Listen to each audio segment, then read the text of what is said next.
திருச்சியில் மலேசிய பொண்ணு மலைக்கு நல்ல சுட சுட பிரியாணியை சாப்பிட்டு வந்து பார்த்தா எல்லாரும் டெலிவரிக்காக ரெடி ஆகிட்டு இருந்தாங்க. சரின்னு நம்ம பாயை கூப்பிட்டு டீட்டெயிலாக கேட்டேங்க. இதுதான் சன்மைக்கா டேபிளாம்.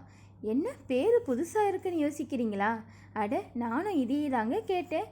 இந்த டாப்பில் இருக்கிற பலகையை தான் சன்மைக்கான்னு சொல்கிறாங்க. இந்த டேபிளுக்கு ஒரு ட்ராவ் ஒரு லாக்கர்னு கொடுத்து செஞ்சுருக்காங்க. இன்றைக்கி இது எங்கே போகுதுன்னு பார்த்தீங்கன்னா, நம்ம மதுரையில் இருக்கிற ஒரு மளிகை கடைக்கு தாங்க போகுது. இதை 18 கேஜி ஷீட்டில் செஞ்சுருக்காங்களாம். இதோட சைஸ் என்னென்னு பார்த்தா நீளம் 4 அடியிலையும் அகலம் 2 அடியிலையும் இருக்குது.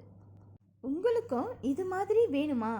உடனே திருச்சி மணச்சநல்லூரில் இருக்கிற பரகத் காட்டேஜ்க்கு வாங்க. வர முடியாதவங்க ஒரே ஒரு கால் மட்டும் பண்ணுங்கள். உங்களோட பொருள் உங்கள் வீடு தேடி வரும். சப்ஸ்கிரைப் பண்ணிடுங்க.